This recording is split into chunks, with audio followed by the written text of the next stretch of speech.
I now request Principal Ma'am and Alkaman to felicitate Professor Hiraman Tiwari.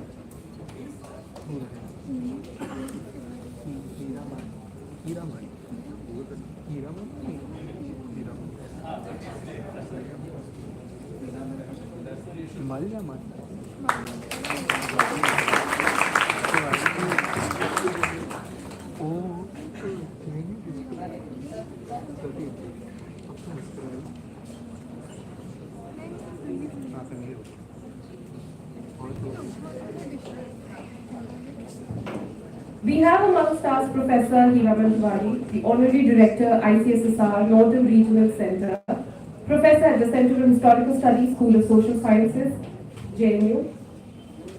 He has been awarded with the Hendrik Zimmer Chair for Indian Philosophy and Intellectual History at Rupert Karls University, Heidelberg. He holds a BPhil in Indian Philosophy from Imperial College, Oxford University, and a PhD in Sanskrit from Delhi University. His principal areas of specialization are Indian philosophy or language, with special emphasis on epistemology and metaphysics. Please join me in extending a warm welcome and heartfelt welcome to Professor Tiwari. May I now request you to say a few words to our students.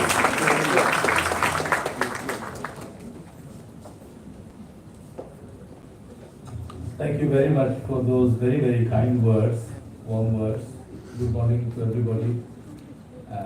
Respected Professor Shamika Raviji, Professor Rama, and other colleagues from this very beautiful college. I think I like it.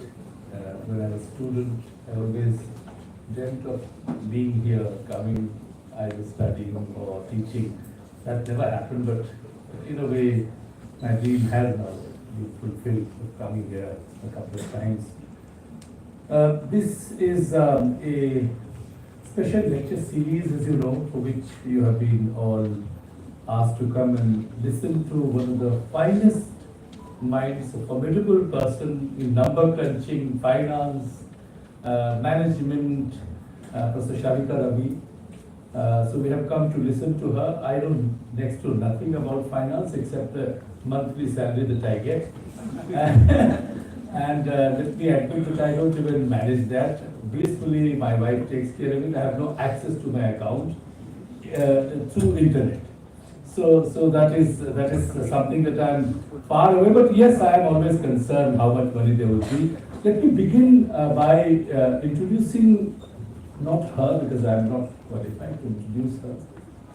She has been a graduate of this university, and then for many years, over a decade, I believe, she was a senior research fellow, and whatever you have in the Brookings Institute of Washington DC, as you know, that is the last place that every person in the finance and other person would need to be in.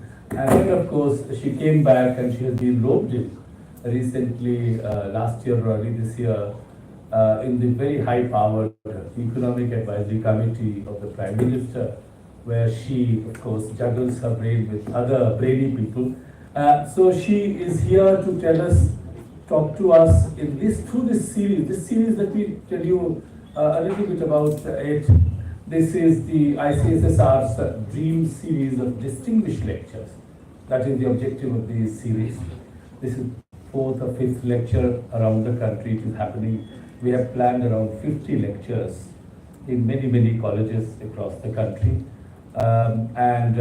We selectively, along with the Member Secretary of the Indian Council of Social Science Research, Professor Dhananjay Singh, my dear friend, again a colleague in JNU, sat down and discussed. And we tried to select people. We, of course, aspired very high. And I can tell you that we have been very lucky that Shamika Raviji accepted our request and agreed to come to this college. She is not that easily available. I'm not saying that she is not going to come here, but she just doesn't have time. As you can imagine, in a country of 1.4 billion people, you have this work that she has to do in that committee every day and night.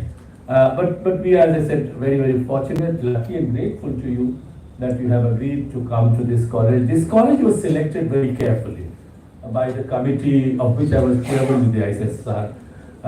As I said, 50 colleges have been selected. And we also on our own decided, in consultation with your great principal, extremely, highly active and very motivating, inspiring principal, Professor Ramaji. And we proposed to her, she said 2 or 3 subjects. And then we decided that this would be perhaps the best thing, because I can tell you, without money, nothing works. You'd be surprised to know that for God knows for what reason, I had to work as the finance officer of Jawaharlal Nehru University for 2 years. And you can imagine my background, history, philosophy, and the Vice Chancellor said because the finance officer left and some senior professor had to look after it. So I said, I don't know anything about it. What I did, of course, was I memorized the GFR.